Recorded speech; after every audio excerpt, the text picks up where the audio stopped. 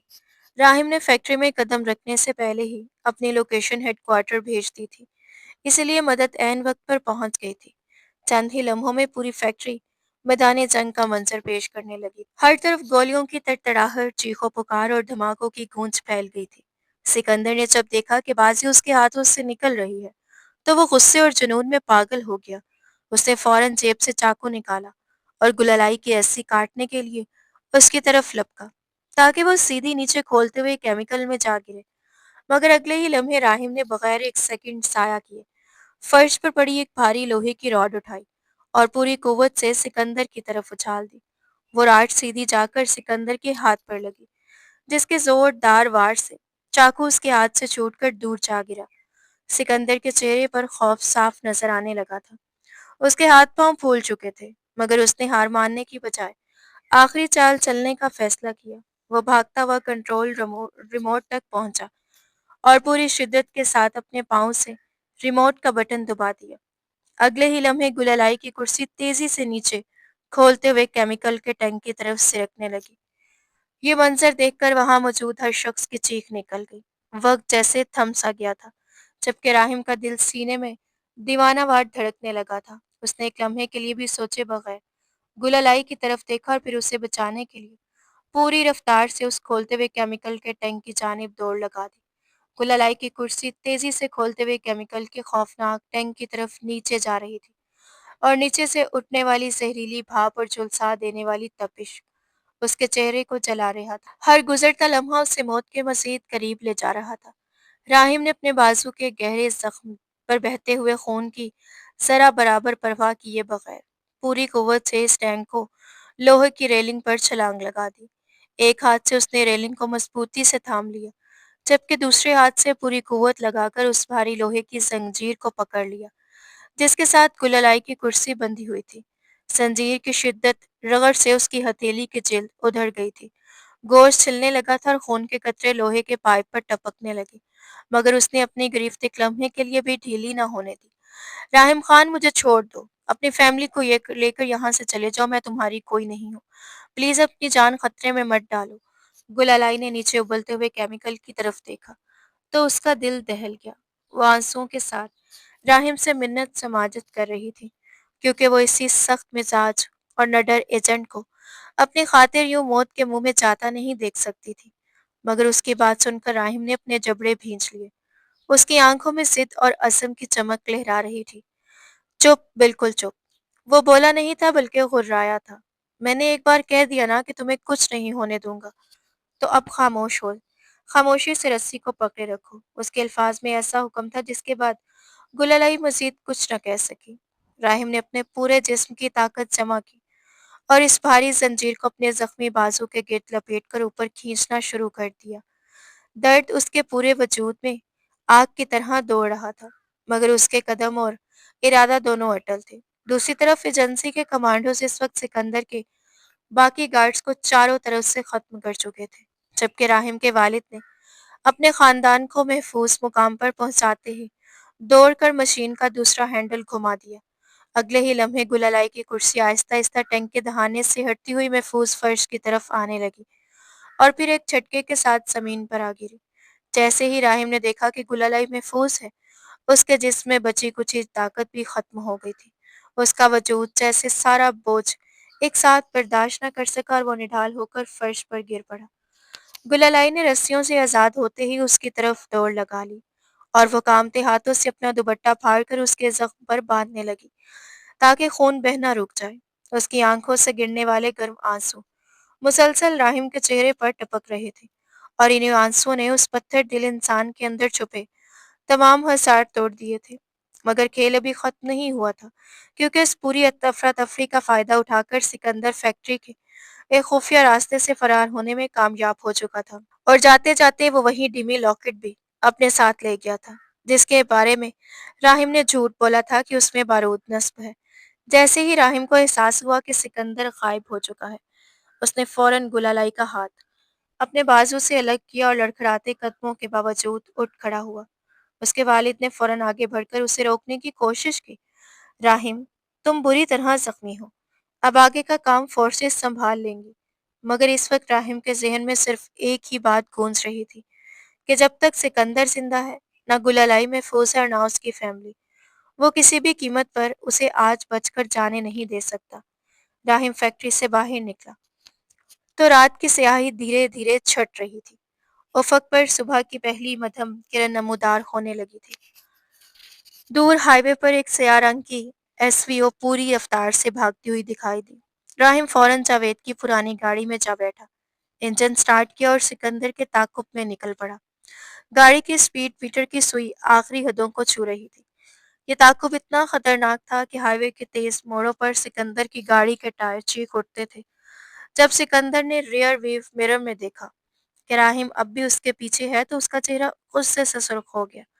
اس نے فوراً گاڑی کی ونڈو نیچے کی، گن باہر نکالی اور پیچھے کی طرف اندھا دھند فائرنگ شروع کر دی۔ اگلے ہی لمحے ایک گولی راہم کی گاڑی کے فرنٹ شیشے سے ٹکرائی اور پورا شیشہ زوردار دھماکے کے ساتھ چکنا چور ہو گیا، جبکہ شیشے کے بے شمار ٹکڑے بارش کی طرح راہم کے چہرے اور کپڑوں پر بکھر گئے۔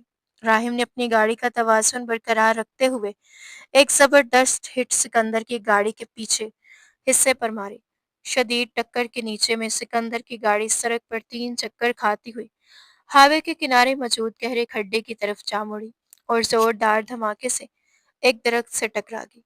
راہم نے فوراً اپنی گاڑی روکی، گن سنبھالی اور محتاط قدموں سے سکندر کی گاڑی کی طرف بڑھا، مگر اندر کا منظر دیکھ کر ایک لمحے کے لیے رک گیا۔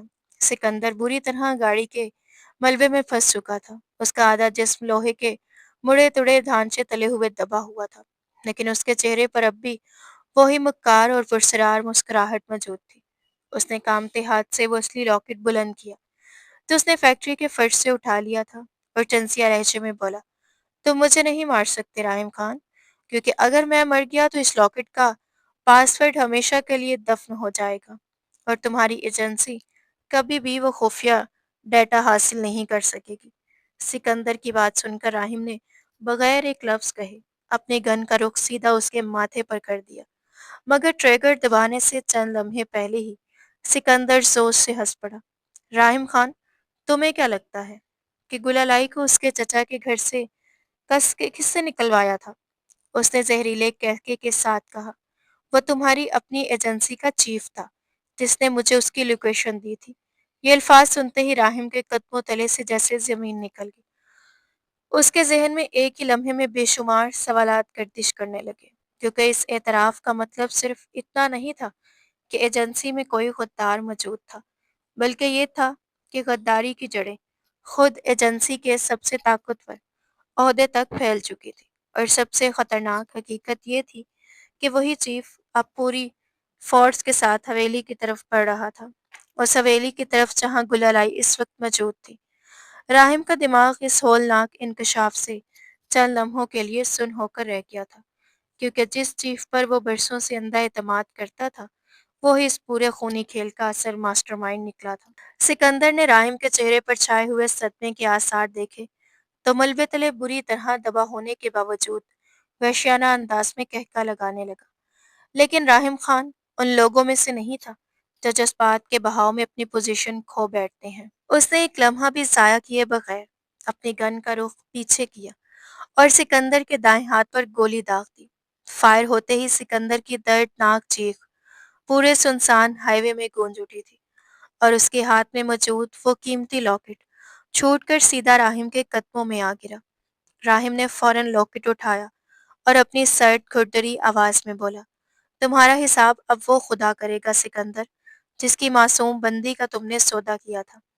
رہا اس لاکٹ کا پاس ورڈ تو وہ میں خود ڈھونڈ لوں گا۔ یہ کہہ کر اس نے سکندر کو اسی تڑپتی ہوئی حالت میں گاڑی کے ملبے تلے چھوڑ دیا تھا اور بجلی کسی تیزی سے اپنی گاڑی کی طرف لپکا، کیونکہ اس وقت حویلی میں موجود گلالئی اور اس کی اپنی فیملی شدید خطرے میں تھے اور وقت اس کے ہاتھوں سے ریت کی طرح پھسلتا جا رہا تھا۔ راہم نے گاڑی کی رفتار آخری حد تک بڑھا دی تھی۔ اس کا زخمی بازو شدید درد کے باعث تقریباً سن ہو چکا تھا، مگر اس وقت اس کے دل و دماغ پر صرف ایک ہی جنون سوار تھا،